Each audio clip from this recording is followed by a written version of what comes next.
Praise the Lord. സ്വർഗീയ സന്ദേശം എന്ന പ്രോഗ്രാമിലേക്ക് എല്ലാവർക്കും സ്വാഗതം. ഇന്നത്തെ എപ്പിസോഡിൽ ഞാൻ നിങ്ങളുമായി പങ്കുവയ്ക്കുന്നത് കഴിഞ്ഞ ദിവസങ്ങൾ നമ്മൾ ചിന്തിച്ച വിഷയത്തിൻ്റെ മറ്റൊരു ഭാഗം കൂടെയാണ്. അതായത് കഴിഞ്ഞ ദിവസം നമ്മൾ ചിന്തിച്ചത് ദൈവസന്നിധി താഴ്ത്തുന്നവർക്ക് ദൈവത്തിൻ്റെ ദയ വെളിപ്പെടും.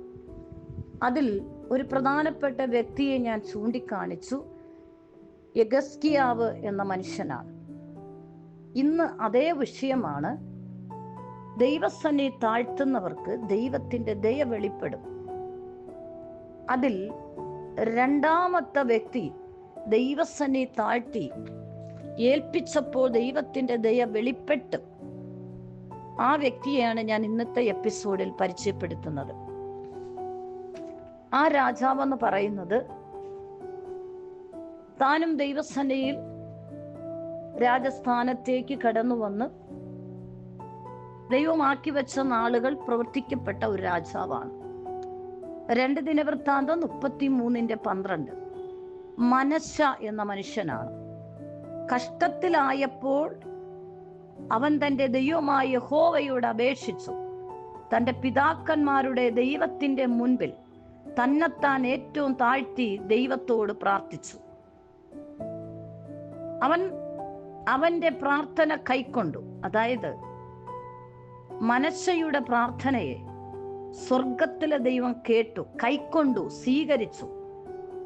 അവന്റെ പ്രാർത്ഥന കൈക്കൊണ്ട് അവന്റെ യാചന കേട്ട് അവനെ വീണ്ടും യെരുശലേമിൽ അവന്റെ രാജത്വത്തിന് തിരിച്ചു വരുത്തി. അതായത് രാജകീയമായ ഭരമേൽപ്പിച്ചിരുന്ന കാര്യത്തിലേക്ക് മനശ്ശ എന്ന രാജാവിനെ വീണ്ടും രാജസ്ഥാനത്തിലേക്ക് മടക്കി വരുത്തി രാജസ്ഥാനത്തെ കൊടുക്കുന്നതാണ് നമ്മൾ ഇന്ന് ചിന്തിക്കുന്നത്.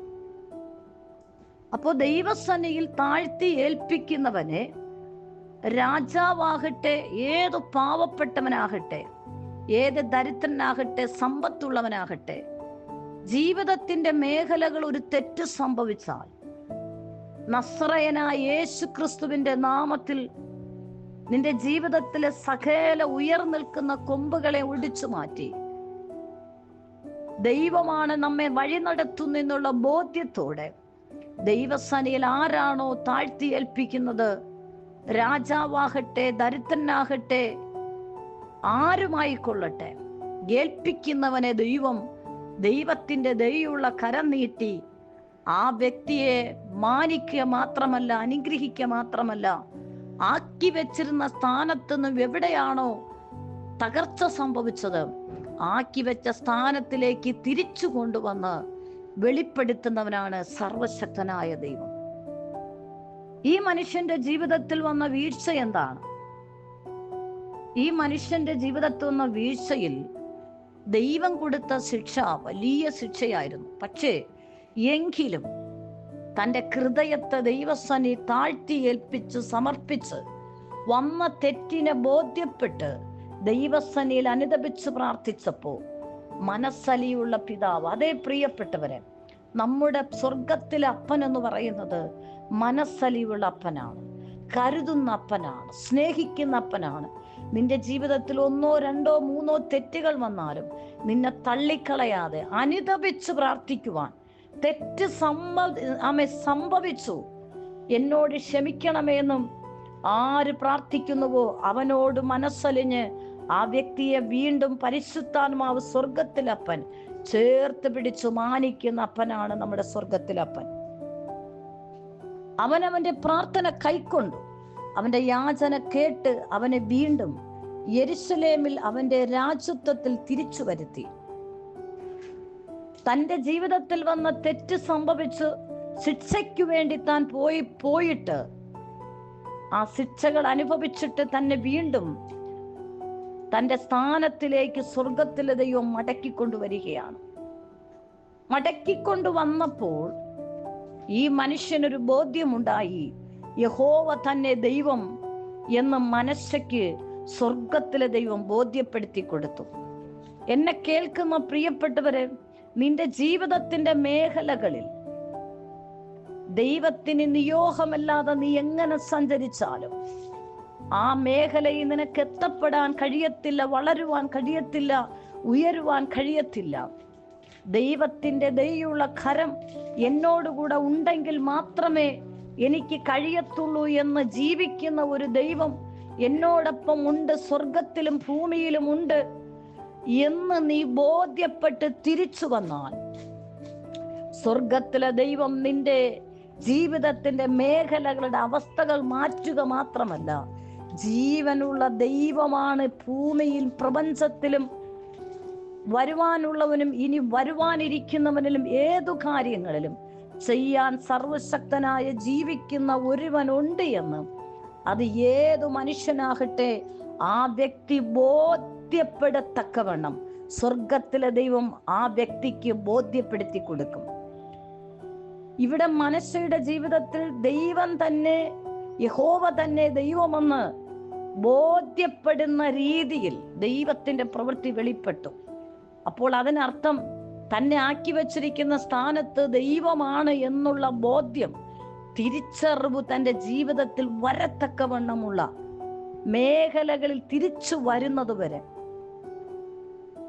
തനിക്ക് ആ ബോധ്യമില്ലാതിരുന്ന സ്ഥാനത്തും ദൈവമാണ് തന്നെ ആക്കി വെച്ചിരിക്കുന്ന ഒരു ബോധ്യത്തെ, സുബോധത്തെ വിശ്വസിക്കത്തക്കവണ്ണം പരിശുദ്ധാത്മാവ് മനസ്സെ മടക്കിക്കൊണ്ടുവരികയാണ്. എന്നെ കേൾക്കുന്ന ദൈവമക്കളെ, നമ്മുടെ ജീവിതത്തിലും ഒരുപക്ഷെ നമ്മൾ ചിന്തിക്കാറുണ്ട്, എൻ്റെ കഴിവും എൻ്റെ മിടുക്കും എൻ്റെ സാമർഥ്യവും എൻ്റെ സമ്പത്തും എൻ്റെ വിദ്യാഭ്യാസവും ഒക്കെ കൊണ്ടാണ് ഞാൻ ഈ നിലവാരങ്ങളായിരിക്കുന്നു എന്ന് ചിന്തിക്കുന്നുവെങ്കിൽ ദൈവത്തിൻ്റെ പരിശുദ്ധാത്മ പറയുന്നു, നിന്നെ നടത്തുന്ന ഒരു ദൈവമുണ്ടെന്ന് നിന്റെ ജീവിതത്തിൽ ബോധ്യപ്പെടത്തക്കവണ്ണം സ്വർഗത്തിലെ ദൈവത്തിന്റെ കരം പ്രവർത്തിക്കും. അവൻ യഹോവയ്ക്ക് അനിഷ്ടമായുള്ളത് ചെയ്തു. എന്താണ് മനശ്ശ യഹോവയ്ക്ക് അനിഷ്ടമായുള്ളത് ചെയ്തത്? അത് ചെയ്തപ്പോൾ മനശ്ശയ്ക്ക് കിട്ടിയ ശിക്ഷ എന്താണ്? യെരുശലേമിൽ എൻ്റെ നാമം ഇരിക്കുമെന്ന് യഹോവ അരുളിച്ചെയ്ത യഹോവയുടെ ആലയത്തിലും അവൻ ബലിപീഠങ്ങൾ പണിതു. അപ്പോൾ ദൈവത്തിന്റെ നാമം ഉയരപ്പെടേണ്ട ആലയത്തിൽ ബലിപീഠം പണിതു. യഹോവയുടെ ആലയത്തിന്റെ പ്രാകാര രണ്ടിലും ആകാശത്തിലെ സൈന്യത്തിന്റെ ബലിപീഠങ്ങൾ പണിതു. അഗ്നിപ്രവേശം ചെയ്യിച്ചു, മുഹൂർത്തം നോക്കി, ആഭിചാരങ്ങളും ശുദ്രങ്ങളും പ്രയോഗിച്ചു, വെളിച്ചപ്പാടന്മാരെ പറയുന്നവരെ നിയമിച്ചു. അങ്ങനെയുള്ളവരുടെ വാക്കുകൾ കേൾക്കുവാനും വിശ്വസിക്കുവാനും പോയി. ഇത് യഹോവയ്ക്ക് അനിഷ്ടമായുള്ളതായിരുന്നു. പലതും ചെയ്തു. ഇത് ചെയ്തപ്പോ ദൈവത്തിന്റെ കോപം മനശ്ശയുടെ ജീവിതത്തിൽ വന്നു. അപ്പോൾ ജീവനുള്ള ദൈവമാണ് തന്നെ രാജസ്ഥാനത്താക്കിയിരിക്കുന്നു എന്നും നീ ചെയ്യുന്നത് തെറ്റാണെന്നും ജീവിപ്പിക്കുന്ന ഒരു ദൈവമുണ്ടെന്നും ബോധ്യപ്പെടാൻ തക്കവണ്ണം അവന് ബോധ്യം വരുന്ന മേഖലയിൽ ഒരു ശിക്ഷണം മനശ്ശയ്ക്ക് ദൈവം കൊടുത്തു. അപ്പോൾ തിരിഞ്ഞു വരാൻ ദൈവം ചെയ്ത ഒരു കാര്യം എന്ന് പറയുന്നത്, ആകയാൽ യഹോവ അശ്ശൂർ രാജാവിന്റെ സേനാധിപതിമാരെ അവരുടെ നേരെ അയച്ചു. അതായത് മനശ്ശയ്ക്ക് നേരെ ശത്രു സൈന്യത്തെ വിടുകയാണ്. അവർ വന്ന് എന്തുവാണ് ചെയ്തത്? അവർ മനശ്ശയെ കൊളുത്തുകളാൽ പിടിച്ച് ചങ്ങലയിട്ട് ബാബേലിലേക്ക് കൊണ്ടുപോയി. എന്നെ കേൾക്കുന്ന പ്രിയ ദൈവമക്കളെ, അറയിലും പുറത്തും എവിടെ നീ മന്ത്രിക്കുന്ന ഏത് രഹസ്യങ്ങളെ, ദൈവസന്നിധിയിൽ നിന്ന് അകന്ന് നീ ചെയ്യുന്ന ഏത് രഹസ്യങ്ങളെയും കാണുന്ന ഒരു കണ്ണ് ഉയരത്തിലുണ്ടെന്ന് നമ്മൾ മറന്നു പോകരുത്. അപ്പോൾ ജീവിക്കുന്ന ഒരു ദൈവം ഉണ്ട് എന്ന് ബോധ്യപ്പെടുത്തുവാൻ മനശ്ശയ്ക്ക് നേരെ ശത്രു സൈന്യത്തെ എഴുന്നേൽപ്പിച്ചു. ചില സമയത്ത് ചില ശത്രുത്വം, ചില ശത്രുക്കൾ, ചില മേഖലയിലൂടെ നമ്മൾ കടന്നു പോകുന്നതും, ഏതൊക്കെ മേഖലയിൽ ഞാനും നിങ്ങളും അറിയാതെ ചില ബോധ്യം ദൈവമാണ് നടത്തുന്നുള്ള ബോധ്യം നഷ്ടപ്പെടുമ്പോൾ, ഇതിൽ ദൈവമാണ് ഞാൻ നിന്നെ, ജീവനുള്ള ദൈവമാണ് ഞാൻ നിന്നെ ഇവിടെ ഈ പദവിയിൽ ഇരിക്കുന്നു എന്ന് ബോധ്യപ്പെടുത്താൻ തക്കവണ്ണം ചില ശോധനയിലൂടെ ദൈവം നമ്മളെ കടത്തിവിടും. ഇവിടെ ചങ്ങലയിട്ട് ബാബോനിലേക്ക്, അതായത് ബാബിലേക്ക് കൊണ്ടുപോയി. ഈ സന്ദർഭത്തിലാണ് മനശ്ശയ്ക്ക് പാപബോധം ഉണ്ടാകുന്നത്. തനിക്ക് മനസ്സിലായി, കഷ്ടത്തിലായപ്പോൾ അവൻ തൻ്റെ ദൈവമായ യഹോവയോട് നിലവിളിച്ചു, അപേക്ഷിച്ചു. സ്വർഗത്തിലെ ദൈവം എന്ത് ചെയ്തു? മനശ്ശയുടെ പ്രാർത്ഥന കേട്ടു. അതാ എന്നെ കേൾക്കുന്ന പ്രിയ ദൈവമക്കളെ, ഈ നിന്റെ പാവം കടുംചുവപ്പായിരുന്നാലും അത് ഹിമം പോലെ വെളുപ്പിക്കുന്ന ദൈവത്തിന്റെ കരമാണ്. തൻ്റെ പിതാക്കന്മാരുടെ ദൈവത്തിന്റെ മുന്നിൽ തന്നെത്താൻ ഏറ്റവും താഴ്ത്തി ദൈവത്തോട് അവൻ പ്രാർത്ഥിച്ചു. അവന്റെ പ്രാർത്ഥന കൈക്കൊണ്ട് അവന്റെ യാചന കേട്ട് അവനെ വീണ്ടും യെരുശലേമിൽ അവന്റെ രാജ്യത്വത്തിലേക്ക് സ്വർഗത്തിലെ ദൈവം അവനെ തിരിച്ചു വരുത്തിയെന്നാണ്. സ്തോത്രം. ഈ ശബ്ദം കേൾക്കുന്ന പ്രിയ ദൈവമക്കളെ, ഈ കഷ്ടത അനുഭവിച്ച് തിരിഞ്ഞു വന്നപ്പോ മനസ്സയ്ക്ക് ബോധ്യം വന്നു, യഹോവ തന്നെ ദൈവമെന്ന് മനസ്സയ്ക്ക് ബോധ്യം വന്നു. ജീവിതത്തിന്റെ ഏതൊരു മേഖലകളിലും ദൈവത്തിന്റെ കരം ജീവിതത്തിൽ പ്രവർത്തിച്ചാലേ ഉള്ളൂ എന്ന് നീ ബോധ്യപ്പെടുന്നുവെങ്കിൽ തീർച്ചയായിട്ട് സർവശക്തനായ ദൈവത്തിന്റെ കരം നിന്നോട് കൂടെ ഇരിക്കും. അവൻ യഹോവയുടെ യാഗപീഠം പിന്നെ നന്നാക്കി. അവൻ രൂപാന്തരപ്പെട്ട് മാനസാന്തരപ്പെട്ട് തിരിച്ചു വന്നപ്പോൾ ഇടിച്ചു കളഞ്ഞതും ദൈവത്തിന് നിയോഗമില്ലാതെ ചെയ്ത യാഗപീഠത്തെ നന്നാക്കി എടുക്കുവാനിടയായി. അതിന്മേൽ സമാധാന യാഗങ്ങളും സ്തോത്രയാഗങ്ങളും അർപ്പിച്ചു. ഇസ്രായേലിന്റെ ദൈവമായ യഹോവയെ സേവിക്കുവാൻ യഹൂദയോട് കൽപ്പിച്ചു. കണ്ടു, അവന്റെ പ്രാർത്ഥനയും ദൈവം അവന്റെ പ്രാർത്ഥന കേട്ടതും അവൻ തന്നെത്താൻ താഴ്ത്തിയതിന് മുമ്പെയുള്ള അവന്റെ സകല പാപവും അകൃത്യവും ഇതെല്ലാം സ്വർഗത്തിലെ ദൈവം അവനോട് ക്ഷമിക്കുവാനിടയായി. മനസ്സെക്കുറിച്ച് നമ്മൾ പഠിക്കുമ്പോൾ മനസ്സ് തന്റെ പിതാക്കന്മാരെ പോലെ നിദ്ര പ്രാപിച്ചു.